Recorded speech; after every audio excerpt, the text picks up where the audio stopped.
C'était une de ses marques de caractère, hein. Je pense que si elle avait pas eu, ce fort caractère, elle aurait pas, de toute façon, pu rester, à ce poste, surtout à cette époque-là. Oui, il faut réimaginer la France des années 50-60 où la position de la femme n'est pas celle qu'elle a aujourd'hui. Tout à fait, c'était la deuxième femme, maire, du département et les femmes avaient le droit de vote depuis, moins de 10 ans, si je ne dis pas de bêtises et effectivement, il fallait un sacré tempérament pour s'imposer, en plus, elle arrivait effectivement, comme le dit mon père, elle était jeune. Je crois que le plus jeune de ses conseillers municipaux avait 60 ans. Elle a pris la place, du maire, qui, avait alors démissionné et comme elle ne se faisait pas entendre, elle a claqué la porte au bout de 2 ans, et elle a fini par se représenter, être élue, pour rester ensuite en place pendant plus de 45 ans. Et elle s'est frottée à l'ennemi public numéro un, Jacques Mérine, qui s'était installé à Vieux-Moulins.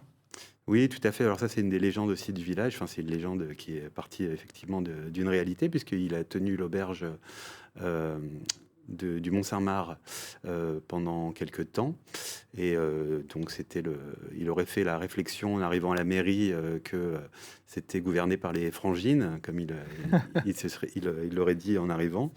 Mais il aurait eu entretenu des bons rapports avec ma grand-mère. Et il y a eu une histoire d'une petite rixe qui est racontée dans le film où elle est intervenue et où il aurait pris sa défense. C'est aussi sacrifier sa vie de famille de s'engager pour la communauté comme elle l'a fait.